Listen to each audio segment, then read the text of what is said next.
1 Tawari pasal 2 ayat 3 sampai ayat 55. Anak-anak Yehuda ialah Onan, dan Shela. 3 orang yang lahir bagi dia dari anak perempuan Shua, perempuan Kanaan itu. Tetapi anak sulung Yehuda itu adalah jahat di mata Tuhan, maka ia membunuhnya. Tamar menantunya perempuan Yehuda melahirkan baginya Peres dan Zerah. Semuanya anak-anak Yehuda ada 5 orang. Anak-anak Peres ialah Hezron dan Hamul. Anak-anak Zerah ialah Zimri, Etan, Heman, Kalkol, dan Dara. Semuanya 5 orang. Keturunan Karmi ialah Ahar yang mencelakakan orang Israel karena ia tidak taat dalam hal barang-barang yang dikhususkan itu. Keturunan Etan ialah Azaria. Anak-anak yang lahir bagi Ezron ialah Yerahmeel, Ram, dan Kelubai. Ram memperanakan Aminadab, dan Aminadab memperanakan Nahason, pemimpin Bani Yehuda. Nahason memperanakan Salma, dan Salma memperanakan Boas. Boas memperanakan Obed, dan Obed memperanakan Isai.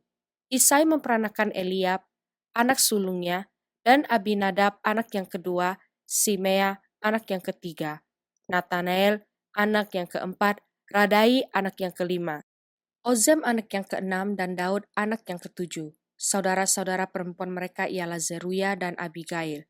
Anak-anak Zeruya ialah Abisai, Yoab, dan Asael, 3 orang. Abigail melahirkan Amasa, dan ayah Amasa ialah Yeter, orang Ismail itu. Kaleb bin Hezron memperanakan Yeriot dari Azuba, istrinya.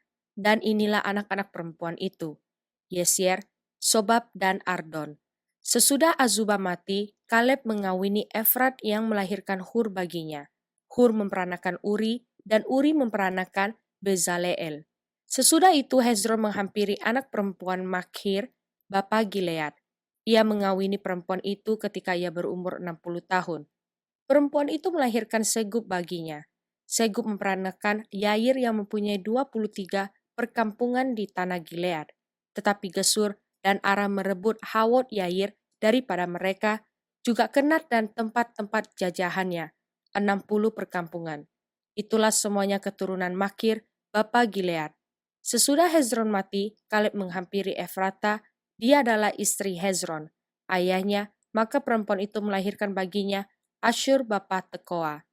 Anak-anak Yerahmeel, anak sulung Hezron, ialah Ram, anak sulung Buna, Oren, Ozem, dan Ahia. Tetapi Yerahmeel mempunyai seorang istri lain bernama Atara, dialah ibu Onam. Anak-anak Ram, anak sulung Yerahmeel, ialah Maas, Yamin, dan Eker. Anak-anak Onam ialah Samai dan Yada, dan anak-anak Samai ialah Nadab dan Abisur. Nama istri Abisur ialah Abihail, yang melahirkan Aban dan Molid baginya. Anak-anak Nadab ialah Selet dan Apaim. Selet mati dengan tidak mempunyai anak. Keturunan Apaim ialah Yisei, dan keturunan Yisei ialah Sesan. Dan keturunan Sesan ialah Ahlai. Anak-anak Yada, adik Samai, ialah Yeter dan Yonatan.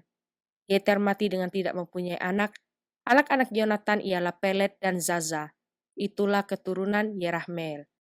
Sesan tidak mempunyai anak laki-laki, hanya anak-anak perempuan. Tetapi Sesan mempunyai seorang budak laki-laki, orang Mesir yang bernama Yarha. Jadi Sesan memberi anaknya kepada Yarha, budaknya itu menjadi istri, lalu perempuan itu melahirkan Atai baginya. Atai memperanakan Natan, dan Natan memperanakan Zabad. Zabad memperanakan Eflal, dan Eflal memperanakan Obed. Obed memperanakan Yehu, dan Yehu memperanakan Azaria. Azaria memperanakan Heles, dan Heles memperanakan Elasa. Elasa memperanakan Sismai, dan Sismai memperanakan Salum. Salum memperanakan Yekamia, dan Yekamia memperanakan Elisama. Keturunan Kaleb, adik Yerahmeel, ialah Mesa, anak sulungnya, bapa Ziv, dan anak-anak Maresa, bapa Hebron. Anak-anak Hebron ialah Korah, Tapua, Rekem, dan Sema. Sema memperanakan Raham, bapa Yorkeam, dan Rekem memperanakan Samai. Anak Samai ialah Maon, dan Maon ialah bapa Bet-Zur. Eva, gundik Kaleb, melahirkan Haran, Mosa, dan Gazes. Haran memperanakan Gazes. Anak-anak Yohdai ialah Regem, Yotam, Gesan, Pelet, Eva, dan Saaf.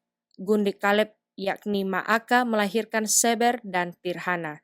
Perempuan itu melahirkan juga Saaf, bapa Matmana, dan Sewa, bapa Makbena, dan bapa Gibea. Anak perempuan Kaleb ialah Aksa, itulah keturunan Kaleb. Anak-anak Hur, anak sulung Efrata ialah Sobal, bapa Kiryat Yearim, Salma bapa Betlehem dan Haref, bapa Bet-Gader. Sobal bapa Kiryat Yearim mempunyai keturunan yakni Heroe dan setengah orang Menuhot. Dan kaum-kaum Kiryat Yearim ialah orang Yetri, orang Puti, orang Sumati, dan orang Misrai. Dari mereka inilah berasal orang Zora dan orang Eshitaol. Keturunan Salma ialah Betlehem, orang Netofa, Atarot Bet Yoab, dan setengah orang Manahti, yakni orang Zori, dan kaum-kaum para ahli surat yang diam di Yabes ialah orang Tirati, orang Simati, dan orang Sukati. Mereka itulah orang Keni, keturunan Hamad, bapa keluarga Rekab. Mazmur pasal 79 ayat 9 sampai ayat 13. Tolonglah kami ya Allah, penyelamat kami, dan kemuliaan namamu. Lepaskanlah kami dan ampunilah dosa kami oleh karena namamu.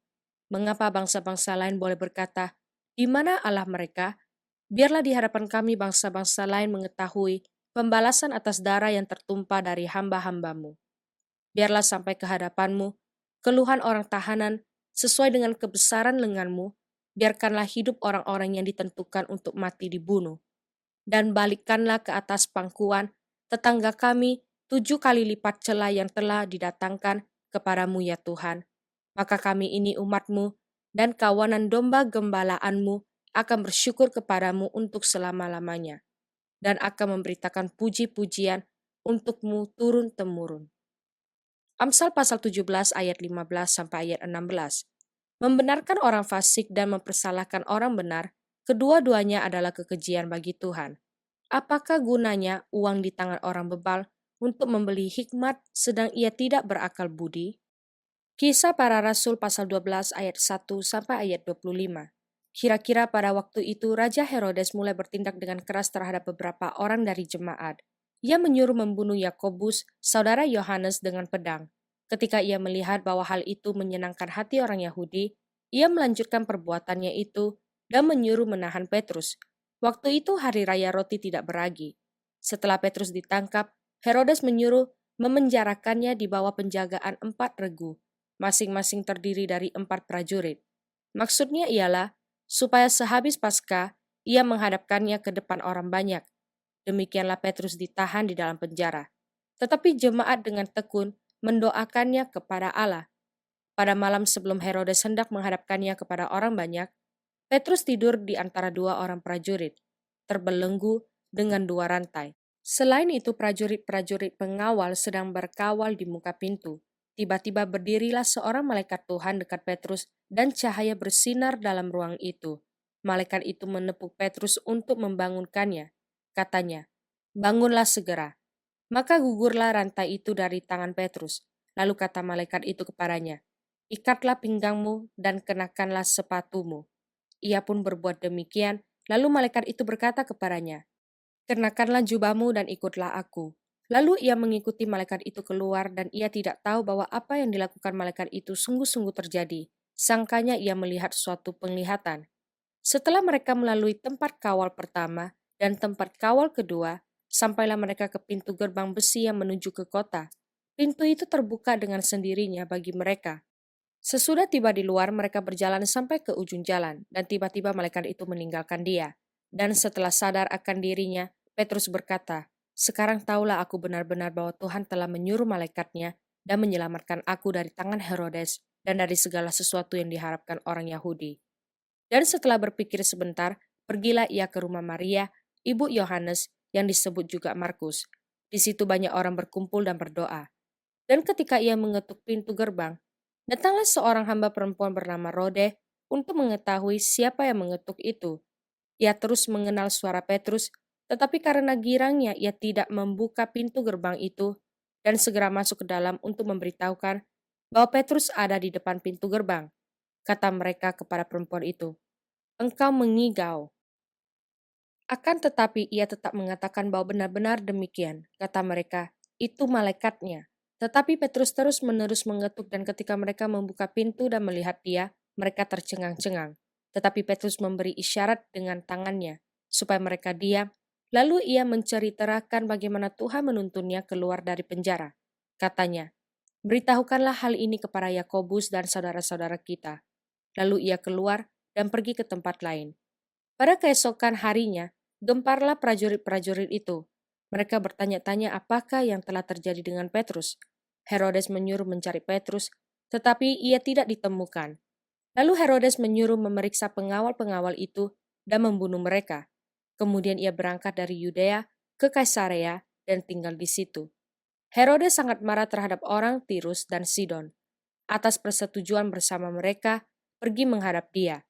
Mereka berhasil membujuk Blastus, pegawai istana raja, ke pihak mereka, lalu mereka memohonkan perdamaian, karena negeri mereka beroleh bahan makanan dari wilayah raja. Dan pada suatu hari yang ditentukan, Herodes mengenakan pakaian kerajaan, lalu duduk di atas tahta dan berpidato kepada mereka. Dan rakyatnya bersorak membalasnya, "Ini suara Allah dan bukan suara manusia." Dan seketika itu juga ia ditampar malaikat Tuhan, karena ia tidak memberi hormat kepada Allah. Ia mati dimakan cacing-cacing. Maka firman Tuhan makin tersebar dan makin banyak didengar orang. Barnabas dan Saulus kembali dari Yerusalem. Setelah mereka menyelesaikan tugas pelayanan mereka, mereka membawa Yohanes yang disebut juga Markus.